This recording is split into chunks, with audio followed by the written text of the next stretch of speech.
So we'll do this one by investigation first. So what I'm going to do is expand it so you can see what happens in this particular series. So let's just go put a 1 in, and let's write down what you get. So when you put in a 1, I would have 1 minus 1/3 when I put in a 1. All right, then I move up to the next count, which would be a 2. All right, when I put in a 2, I'm going to get plus, and I'm going to get 1/2 minus 1/4. And you don't need the parentheses, but I'm going to put them on there. And then I'm just going to continue on. I'm going to go put in a 3, and I'm going to get plus 1/3. And I'm just sticking the number in here, minus 1/5.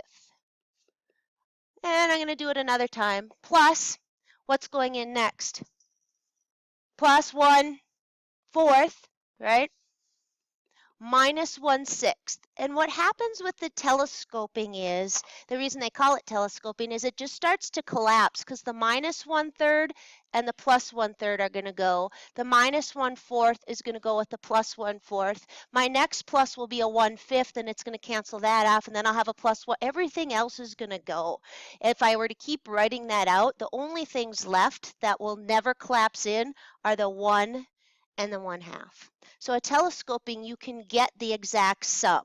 Its limit is going to be 1 plus 1/2, which is the sum of the series. So that would have 3/2 as its sum. So just to investigate that, take out your graphing calculators for a second, just so you can see it. And what did I say to always just plug in instead of infinity? 99 is a good bet. 9999 takes too long and sometimes airs out, but usually you can get a good idea if you're close on your calculator. So again, TI-84's math 0, go from 1 to 99, just enter the rule of sequence. TI-83's, if you remember, who are you again? TI-83's, Ben?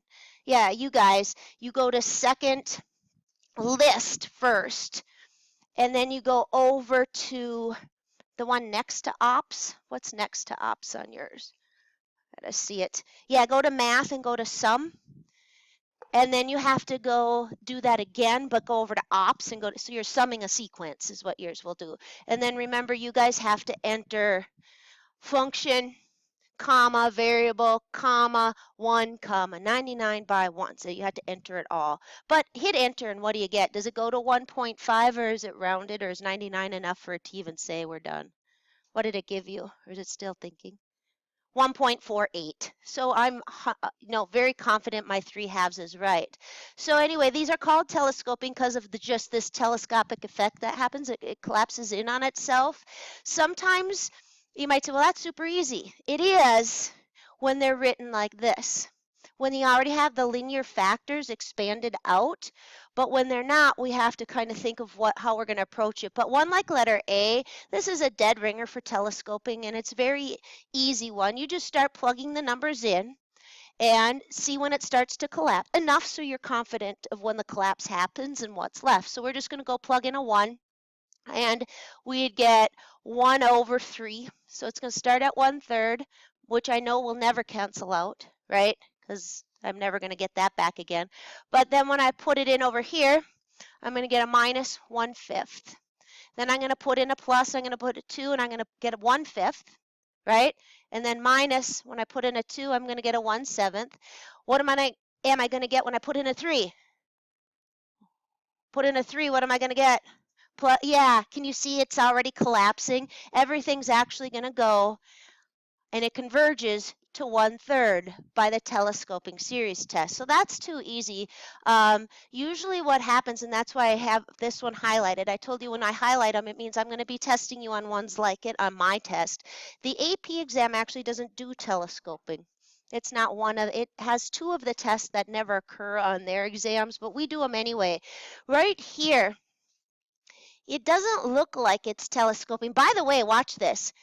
Technically, I should have followed my own advice, but I knew these were telescoping because I've already done them. But technically, I should have taken the limit of this. What is the limit of this? 0.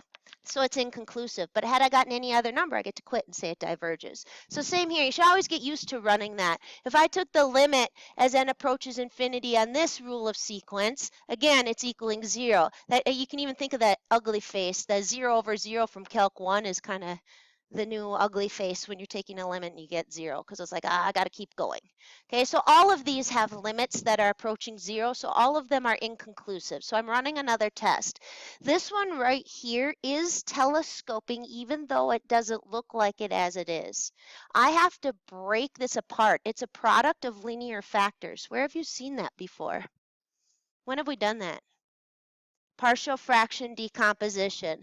And this is where you really, really do want to do it the quick way, or they'll take forever. So you really want to do this. And again, one more way with the quick way. You're going to break it into you're going to uncriss-cross applesauce it. So on the criss and on the cross, you know that applesauce was n times n plus 1, so you know those are your separate denominators. Those of you who haven't used the shortcut, please start doing it, because these take forever. Just cover that one up.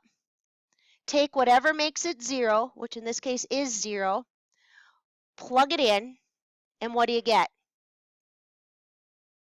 1 over 1, which is 1. Put that over the one you're covering up.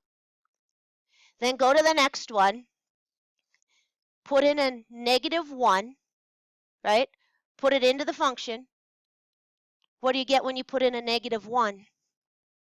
Go ahead and put 1 in. What do you get? You're going to have a negative 1, right, times negative 1 plus 1. What am I doing wrong? Oh, I'm covering it up.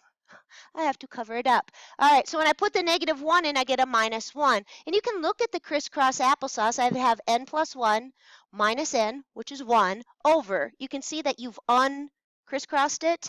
So now when you go take a look at it, it looks like it's telescoping. I mean, it's in that format. So you might say, well, how would I know to do that?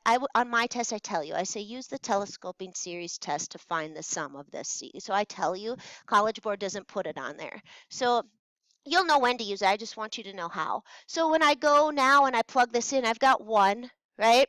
Then I'm going to have minus 1/2 on this one. You can even put them in parentheses. Then I'm going to have plus 1/2, right? Minus 1/3. Then I'm going to have plus 1/3. And then I say, oh, screw it. It's all collapsing in.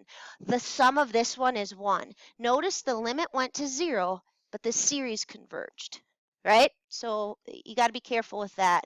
So let's go try letter C on here, and this one would say use the telescoping series test. So you're going to rewrite your sum as, this is n plus 3 times n plus 1. So those are your linear factors. You're going to put an n plus 3 on the bottom of this one, and then you're going to go over here and put an n plus 1 on the bottom of that one. All right, then you're going to cover one of them up. I'm going to cover up the n plus 3. Negative 3 makes it 0. I'm going to stuff it in here, and I get negative 1/2. Correct? Are you good? So where do I put the negative 1/2? Just so you got the shortcut down. Where do I put that negative 1/2? Come on, you never talk when I have my headphones on. No one can hear you. Where do I put it? Over the one I covered up. So that's a minus 1/2. Okay, and then I go cover up the other one, put in a negative 1. I'm going to get a positive 1/2. You want it to look like the subtraction, so this is how you're going to accommodate that. You're going to pull the 1/2 out front. Okay, you're going to take the one without the minus and write it first. So you're going to write that as 1 over n plus 1. You want your smaller denominator coming first, basically. So then it'll be minus 1 over n plus 3. Are you with me? So I'm just getting it in a proper format. Now you're going to go plug stuff in, and you're going to see when it starts to collapse. So let's go do that. We're going to put in a 1, and I'm going to have the 1/2 out front, and I'm going to have a 1/2 minus 1/4. There's the first one. Then I'm going to put in a 2, and I'm going to have plus 1/3. I'm not seeing collapsing yet, so I got to keep going. Minus 1/5. Then I'm going to have plus, I'll put in a 3, 1/4. Right, when I put in a 3, and then be minus 1/6, and then it's going to go plus 1/5. I'm now convinced that I know what's going to collapse. This is going to be gone with this. This will go with the next one, all but those. See what, do you get the pattern of it? So when you do 1/2 plus 1/3, we'll get 3 plus 2, 5/6. So it's 1/2 of 5/6 for 5/12.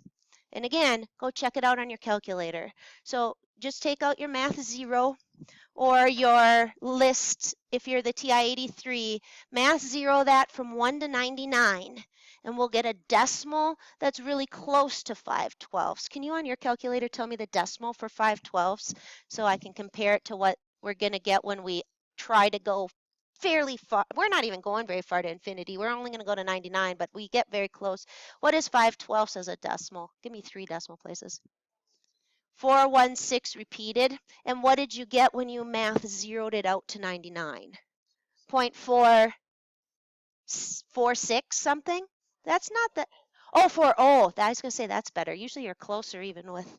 Anyway, so that's the telescoping process. Go to the next page and run through that one all on your own.